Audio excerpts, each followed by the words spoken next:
Ser podcast.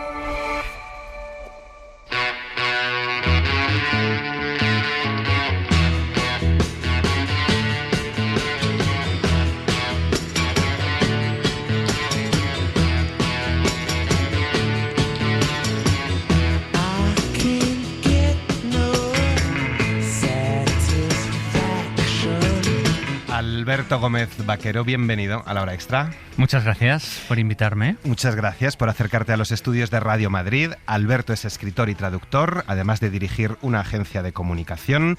Ha publicado 3 novelas y viene a presentarnos Cuando el río vuelva, la cuarta, con Carpe Noctem. Una Bildungsroman, una novela de iniciación atravesada por lecturas, por libros, por escritores y también por muchas canciones, desde este Satisfaction de los Rolling a Dylan, Lou Reed, David Bowie, Bruce Springsteen, Guns N' Roses, Metallica, Bon Jovi, los Red Hot Chili Peppers, Gabinete Caligari, Radio Futura, Rosendo, Burning o Alarma. ¿Es esta la banda sonora de tu vida? Pues fíjate, me gusta mucho que hayas empezado por la música, porque es de verdad es muy importante la novela, y como fue muy importante, yo creo, para todos los que crecimos en los 90 como forma de educación sentimental al final, y también un poco como propósito de huida, porque al final toda esa música lo que te hacía era tener ganas de llegar, bueno, en mi caso, no sé, por cercanía quizás geográfica a Madrid, ¿no? Voy a ver si consigo ir a vivirme a Madrid, y sí, fue un poco la banda sonora de los 90. Me faltó ahí, que tengo pendiente en otra novela, a ver si lo meto. En mi caso, además de eso, que es la parte internacional, digamos, sonaba mucho en los 90 a los que nos gustaba el rock, eso que se dio en llamar luego rock radical vasco, ¿no? Que ahí estaba pues Scorbuto, La Polla, Cortatu, todo este tipo de música también, ¿no? ¿Somos del 84 los dos? Somos de 84 los dos, sí, señor. Cuando el río vuelva está dividida en 3 partes, curso alto, curso medio y curso bajo. Antes de entrar en la primera, recoges una cita de Borges, de Bioy Casares. ¿Habría que escribir sobre los primeros pasos de un escritor? Sí, pero habría que hacerlo exagerando un poco, responde Borges. Sin exagerar, ¿cuáles fueron tus primeros pasos como escritor?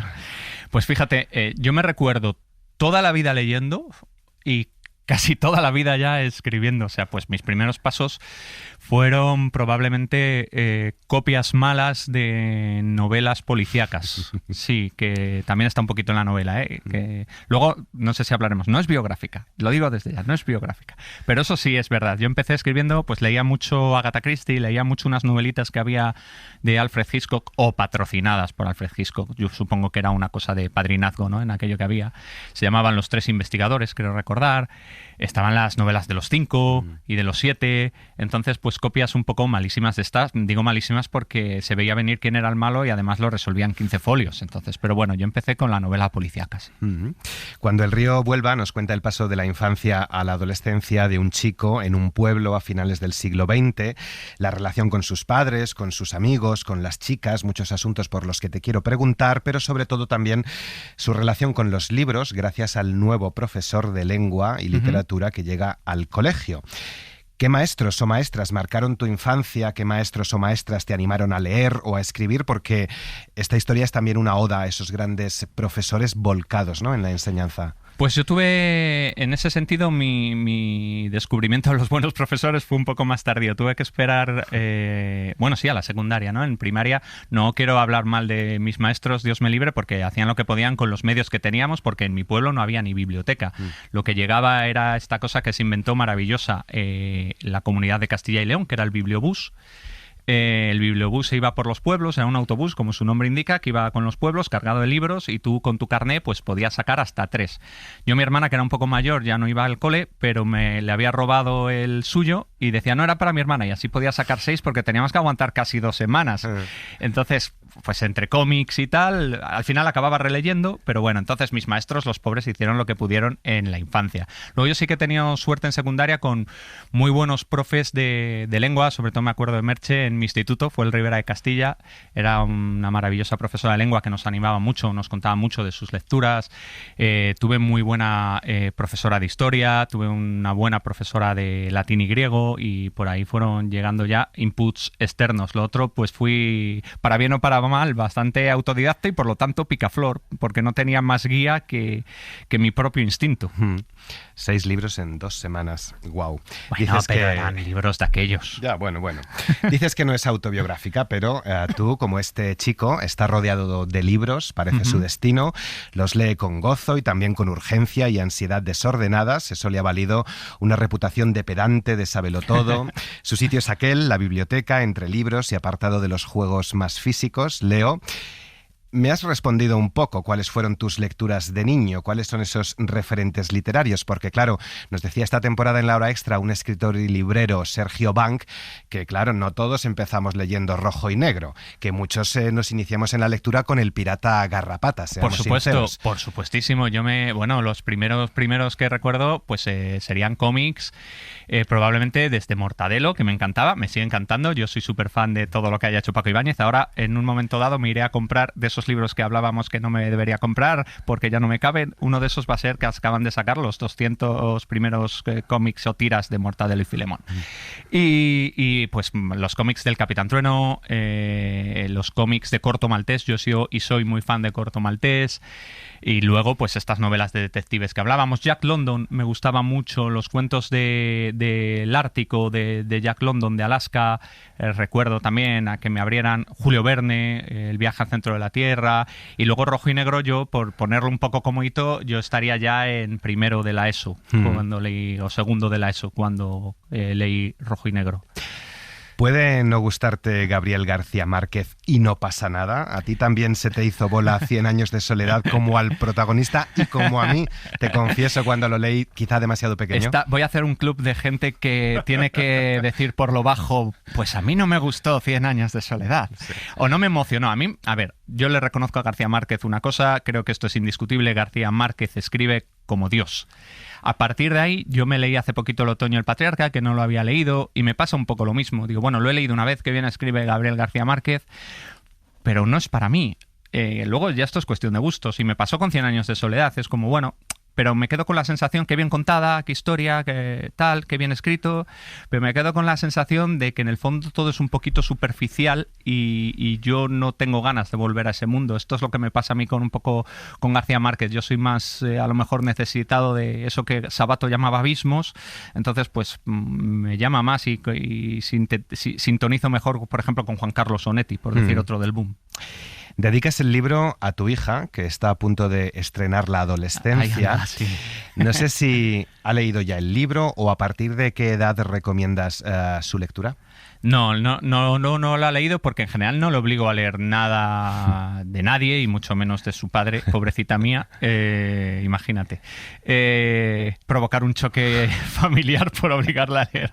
No. Pero yo creo que en la línea de lo que trata, chavales de 14, 15, 16 años que están un poco en la edad del protagonista, un poco mayores quizá, pero bueno, por la forma en que está escrita el libro, yo creo que les puede molar, les puede gustar y se pueden sentir un poco identificados y pueden ver que, sobre todo, yo creo que es lo interesante cuando es adolescente, que otros antes han pasado por ahí, que no estás solo, que esa sensación de que estás desconcertado, nadie te entiende, no encajas, pues bueno, la han vivido también quienes ahora son tus padres y puedes hablar con ellos. Por favor, hablen con los adultos, responsables o irresponsables.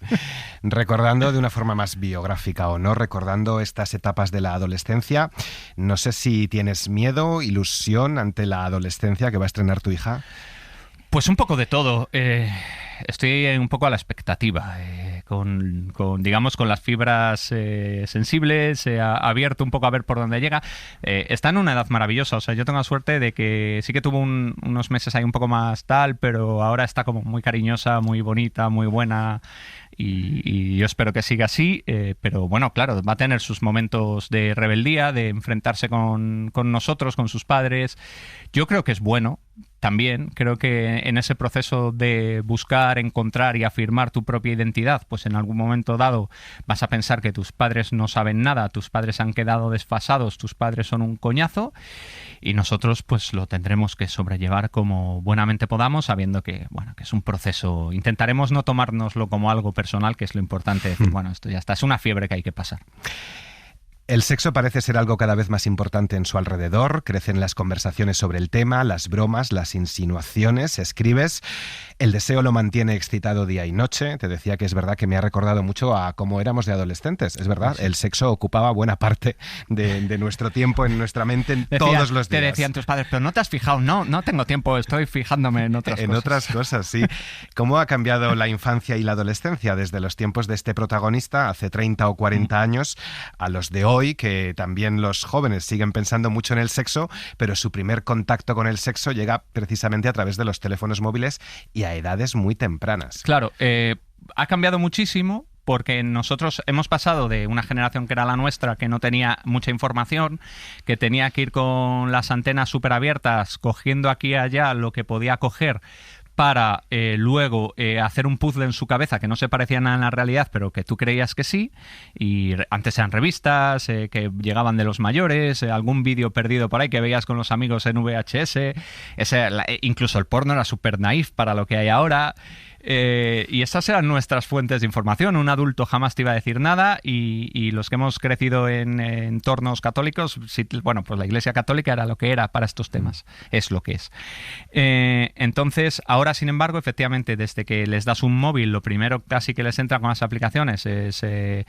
ya no pornografía, que también, pero sexualización de todo, en TikTok, en todo, y yo creo que hemos pasado de no tener información a tener un exceso, entre comillas, de información, pero solo de una fuente. Nadie les está diciendo, oye, esto es ficción, esto es dramatización, esto es una exageración de lo que las relaciones sexuales deben ser, aquí hay humillación que no debería producirse, aquí hay una violencia que no debería producirse. El otro día contaba alguien, creo que era en El País, en una carta, que se había quedado una profesora que se había quedado loca con chavales de 9 años viendo porno en el móvil en el baño del colegio, y que uno de los de ellos decía, pon en los que sangran, que es lo que más me gusta. O sea, claro, hemos llegado a estos niveles en que o alguien les explica a estos chicos que todo esto no es real y que las relaciones sexuales tienen que tener un punto de afectividad. Yo ya no me quiero poner moñas, pero bueno, ya ni siquiera digo afectividad, un poco de empatía con la otra persona que participa o las otras personas que participan, o se nos va de las manos, ¿no? Y hemos pasado eso. Bueno, nosotros no sabíamos nada y éramos unos panolis porque era así y todos nos lo teníamos que imaginar, a un exceso de imágenes y de información, pero que no sabemos, que crea incluso adicciones y que crea problemas luego para relacionarte sexual y afectivamente con las otras personas. Total. ¿Y cómo han cambiado los pueblos, o cuánto permanecen estancados en una edad media incorrupta que escribes? Pues han cambiado. Yo creo que también nos hemos acercado un poco a las ciudades, para bien y para mal. Yo cuando éramos pequeños, yo todavía llegué a ver a esta gente que iba al campo en animales, todavía se hacía la matanza, que se cuenta también en el libro, pero se hacía en la plaza o en la calle del vecino que tenía en la casa el cerdo o los cerdos. Había gallinas en las casas, los animales están muy presentes, esto es algo que se ha perdido. Los animales ahora solo están presentes prácticamente el que caza o como animal de compañía, pero no hay esta vivencia con los animales. El que tenía una cabrita en casa ya no la tiene, tal. Todo esto ha cambiado, nos hemos vuelto... Ha habido un montón de profesiones que han desaparecido. Yo conocí gente que se dedicaba todavía a hacer cestos de mimbre. Todo esto pues se ha ido perdiendo, nos hemos tecnificado en los pueblos. Yo digo nos hemos porque bueno, yo sigo manteniendo mucho contacto con mi pueblo. Y nos hemos acercado a las ciudades. Incluso, fíjate, nos hemos acercado tanto que en mi pueblo está pasando una cosa que me da mucha penita, que es que al final los niños, como los padres trabajan en la ciudad, hacen la vida en la ciudad, compran en la ciudad, nos han ido desvalijando, y uso el verbo con toda la mala leche, nos han ido desvalijando y no tenemos servicios ya casi ni médicos, ni bancos, ni nada, pues al final los niños los llevan al cole de la ciudad y el pueblo está perdiendo la guardería y el colegio. Entonces, pues sí, esto que se llama la España vaciada está siendo un poco un drama y esos pueblos de antes pues los hemos perdido con todo su vocabulario, que a mí es algo que me da mucha pena también, ¿no? Ese montón de palabras que hacía referencia a cosas que ya no existen. Me dejas en suerte otra pregunta. Este chico anhela para sí otra vida muy diferente a la de su padre y los hombres del pueblo, una en la que tenga tiempo para pensar, para leer, una en la que gane dinero fácilmente. También muchos de niños lo que soñábamos era con ganar dinero fácilmente, Sí. de modo que pueda vivir con ciertas comodidades que para otros son ya habituales, mientras que para su familia parecen estar vedadas por mucho honrado sudor que su padre gaste. Hace ya tiempo que se ha convencido de que hay algo de engañoso en el cuento del trabajo y su importancia, que es una excusa que los adultos ponen y que quizá hasta se creen para esconder unas vidas en las que trabajar y dormir es lo único que parecen hacer día tras día. Esa vida que anhela este chico solo era posible y solo sigue siendo posible en Madrid, en la gran capital, donde uno puede ser libre y crear sin miedo al que dirán. No debería, pero sí que es verdad que cuando creces y eres adolescente, sobre todo esto es un tema, yo ahora estaría encantado de volver al pueblo, ¿eh? Pero cuando eres adolescente sí que es verdad que hay un punto en el que tú estás formando tu identidad y si tienes, los pueblos al final son como una gran familia. Entonces, si tienes alrededor mucha gente diciéndote qué puedes ser y qué no puedes ser, cómo tienes que ser, quiénes han sido tus padres y tus abuelos y qué se espera de ti, dónde están los límites sociales de lo aceptable, oye, que no has ido a misa, que no tal, que te hemos visto con fulana en tal sitio, todas estas cosas y te van empezando, hay demasiados ojos. Tú mismo, al final, es inevitable que te autoconstriñas, ¿no? Entonces, la ciudad sí es un horizonte para gente que vive así y, sobre todo, si quieres explorar ciertas partes de ti que no son muy normativas, sí que la ciudad es un ámbito de anonimato y ese ámbito de anonimato, incluso para la creación, es muy agradecido porque si yo lo que quiero escribir resulta que sé que le va a sentar mal a mi padre o le va a sentar mal a mi madre o le va a sentar mal a mi vecino, pues a lo mejor me autocensuro porque le voy a tener que ver todos los días. Sin embargo, si yo ya estoy en una gran ciudad donde nadie me conoce y nadie conoce a mis padres ni a mis vecinos, pues yo puedo ser un poco libre, incluso un poco malvado, ¿no? Entonces, sí, la ciudad era para... Yo escuchaba... Pongamos que hablo de Madrid de Joaquín Sabina y decía, es que quiero estar ahí, yo quiero estar ahí. Mira que la ciudad no puede ser, o sea, la ciudad que describe Sabina no puede ser más tétrica, ¿no? Pero aún así esa oscuridad era atractiva, claro. Hay un par de asuntos que trata solamente en un par de páginas, pero que me han llamado la atención y por los que quiero preguntarte. Uno de ellos es lo complicado que sigue siendo ser homosexual en un pueblo. Este chico no lo es, pero sí recoges de pasada el tema de la homosexualidad. ¿Por qué? Este chico no sabe si lo es. Bueno, sí, cierto. Entonces, porque en un momento dado y en ese estado de excitación en el que viven los adolescentes y que comentábamos antes, pues el reflejo de excitación se produce hacia mujeres o hacia chicas y hacia chicos.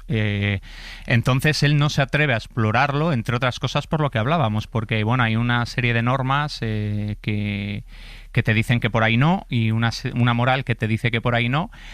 Marica es uno de los peores insultos que te podían echar a la cara en los años 80-90 y él tiene miedo, ¿no? Entonces, para mí era interesante hasta qué punto nuestra sexualidad y nuestra identidad sexual se forma en esas circunstancias como algo biológico, es decir, yo soy esto porque biológicamente soy esto o soy esto porque no me han dejado ser otra cosa, porque socialmente me han dicho tanto que por ahí no, que lo he asumido y ya después pues he perdido las ganas de explorar o no he tenido la necesidad o me he acomodado en otra cosa, ¿no? Es un debate que está además ahora en toda la literatura queer, ¿no? De hasta qué punto pues el deseo es biológico o el deseo viene muy marcado socialmente y muy marcado por el mundo en el que nos criamos y nos creamos. El otro es el de la muerte y el del suicidio. No sé si protegemos demasiado a los niños y niñas todavía de estos temas.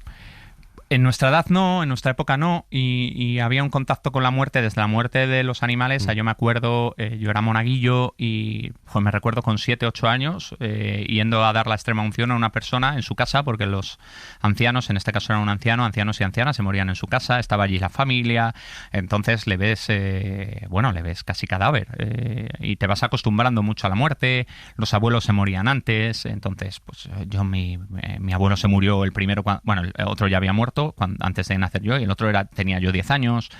Pierdes perros, pierdes tal, entonces estás más en contacto con la muerte. Ahora, en la generación, por ejemplo, de mi hija, pues yo tengo la sensación de que sí viven un poco la muerte como algo lejano, algo no les va a pasar o que no les pasa a sus familiares y no sé si eso es bueno, malo o regular, sinceramente no lo sé, pero desde luego ha cambiado mucho. Y luego, de cara al suicidio, eso puede tener unas implicaciones, claro, porque pueden trivializar el hecho de lesionarse o de llevarlo más allá, cuando la vida, para bien o para mal, hay que agarrarse a ella como podamos, porque yo soy de los que piensa que no hay más, entonces agarrémonos a ella, por favor. Otra de las cosas que me ha gustado mucho de la historia es que también es un diálogo intergeneracional, ¿no? El comprender de alguna manera a esos padres que estaban muy marcados por Dios, por el pecado, por la religión, y por esa palabra que se les atraganta, la dictadura. No tienes ni puta idea de lo que fue y me lo quieres contar a mí, que lo he vivido, le dice su padre. Sí. Claro, eso me lo decían a mí también. Mi padre, a quien adoro, pero eso lo decía mucho mi padre. Me lo vas a contar a mí, que estuve allí. Bueno, pues a lo mejor sí se lo podíamos contar, porque claro, ellos habían vivido un régimen en el que no les llegaba información, en el que, bueno, se dieran cuenta o no, vivían sojuzgados, en el que lo que ocurre es que tú puedes empatizar, porque me refiero a ellos con el régimen, porque si ese régimen te da empleo, si vienes de una familia muy pobre, resulta que mejoras socialmente, si tienes seguridad, si de repente tu rol, en el caso de los padres, tu rol masculino conlleva una serie de privilegios que socialmente están bien vistos y de tal, pues al final dices, que no me muevan mucho, esto que Virginia Woolf llamaba, que no me inclinen la torre, ¿no? Que me quede aquí. Pero claro, los que lo vivieron desde otros puntos de vista, pues cuentan la historia de otra manera, y claro, ellos no son conscientes, luego sí, luego con los años sí, pero no han hecho esto que ahora se llama deconstruirse, no han sido conscientes hasta muy tarde de hasta qué punto su papel en la sociedad ha venido determinado por la moral ajena y por las normas ajenas, que en este caso se reflejaban en leyes, además. En la segunda parte recoges una cita de Abelardo Castillo sobre beber, sobre el alcoholismo. No sé por qué has querido reflexionar sobre la adicción al alcohol y también al tabaco, pero sobre todo al alcohol, de este profesor y del chaval. Porque el alcohol estaba muy presente. Fíjate, mi abuelo me llevaba con 4 años, yo tenía 4 o 5 años, me llevaba a la bodega allí en el pueblo. Él tenía, en la misma bodega había como 2 sisas que llamamos allí, 2 pequeñas bodeguitas, y él me ofrecía siempre vino. Y yo decía, no, abuelo, no quiero vino. Pero salíamos por las escaleras, nos encontrábamos con el vecino y decía, ¿y un vaso de vino para el niño? Y yo decía, se llamaba Daniel, no, Daniel, no quiero vino. Y dice, bueno, con gaseosa. Y solo me lo aceptaba. O sea, solo aceptaba que lo bebiera con gaseosa, pero me lo tenía que beber con 4 años.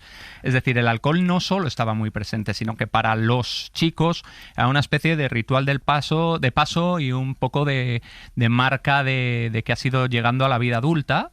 Y bueno, ya bebe, ya fuma, ya le sale pelo en el pecho, ya es un varón como Dios manda, ¿no? Entonces el alcohol no estaba mal visto, y incluso había medicinas basadas en vino para los niños, el famoso vino la quina.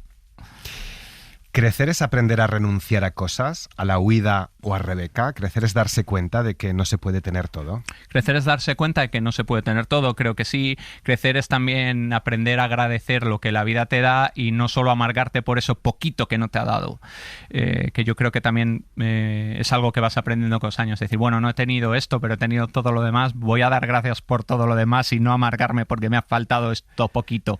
Entonces, sí, una de las poquitas cosas que creo haber aprendido en mi vida es esa. A propósito de eso, el que es feliz en cualquier parte, y el que es infeliz no lo es así le toquen 1.000 millones en la lotería. Eso era una paráfrasis popular un poco de Cavafis, de la ciudad la llevas contigo, ¿no? De decir, si da igual dónde vayas, porque si estás amargado porque la vida no te ha dado esto, da igual lo lejos que huyas. Y sí, claro, yo me pasó un poco luego en mi vida, me vine a Madrid, estudias la carrera aquí, te crees libre, pero en realidad si no te quitas tú tus asperezas y todas estas cosas que te lastran, da igual lo lejos que te vayas, porque no sirve para nada, porque no vas a ser más feliz. Entonces, al final sí hay que renunciar y hay que agradecer lo que tenemos un poquito y luchar por ello, por supuesto, trabajarse un poco la suerte y darse cuenta que si no vas a ser un amargado toda tu vida, por más que huyas, la ciudad va a ir contigo, como decía Cavafis. Otra reflexión que me ha gustado. ¿Envejecer es también ir quedándose solo, sin más amigos que la familia cercana? Uy, sí, esto lo he visto mucho. Lo he visto desgraciadamente, en escritores mayores, por ejemplo, en gente mayor que me ha rodeado, ahora en mis propios padres. Al final dejas de hacer vida social, dejas el trabajo porque te jubilas, empiezas a meterte muy en ti y en tus rutinas y empiezas a quedarte un poquito solo. Y a mí me da, por la gente mayor ahora y por lo que yo pueda hacer en el futuro, yo estoy muy bien solo, lo cual además me genera un poco de miedo por si va a llegar la etapa mía eremita, ¿no? Pero me genera un poquito de pena porque digo, bueno, hombre, no sé, búscate algo, un club de lectura, uno de pintura, un algo, pero sigue porque somos seres sociales y al final encontrarnos con gente que comparte nuestras aficiones y que nos escucha y a la que escuchamos y tal es maravilloso. Menos mal que están los clubes de lectura, porque es verdad que el libro empieza contando que este chico es un poco ratón de biblioteca y que precisamente no tiene mucha vida social con sus amigos por estar tan... Y por eso le fascina al profesor, porque es el único que sí, el profesor es un miserable en muchas cosas, pero como le habla de libros y le presta libros, pues le tiene que adorar, porque dice, por fin alguien que habla mi idioma, ¿no? Una última pregunta, volviendo a esto de lo de los libros, ya que lees tanto, otra reflexión que me ha suscitado la lectura de tu novela. Los grandes escritores son los que han conseguido mantener la inocencia durante toda su vida sin dejar que el paso del tiempo los envilezca. Leo. ¿Solo se escriben mariconadas ahora? ¿No puedes poner a un protagonista con pelotas que folle con todas las letras porque enseguida se te enfada uno o una y la jodiste? No sé si estás de acuerdo con esto o esto solamente lo dicen los más viles. Esto era una gracia conmigo mismo, porque esto me lo han dicho a mí muchos años después, no siendo yo niño, imagínate. Gente de esta un poco testicular, vamos a llamar... que anda con la idea esta de que ahora enseguida te censuran las cosas y te cancelan, y yo pensando, bueno, no, lo que ocurre es que si dices una estupidez, ahora hay un montón de gente que no se lo calla y te dice que estás diciendo una estupidez. Pero no estoy de acuerdo. Creo que ahora tú puedes escribir lo que quieras, como siempre. Lo que tienes que estar es preparado para que un montón de gente te responda, lo cual no le veo el problema, y luego pues eso representa eso, un poco una idea que muchos hombres han tenido de que les están moviendo la silla con otro tipo de prosas y otro tipo de ideas. Pero sí está un poco basado en hechos reales. En la experiencia, eso sí es autoficción. ¿Sabes cuándo vas a ser normal tú? Cuando el río vuelva. Alberto Gómez Vaquero, tal vez hasta los ríos vuelvan algún día, ¿no? Lo que hace el río nadie lo sabe. Gracias por haber estado en La Hora Extra. Gracias a vosotros por invitarme. Para no perderte ningún episodio, síguenos en la aplicación o la web de la SER, Podium Podcast o tu plataforma de audio favorita.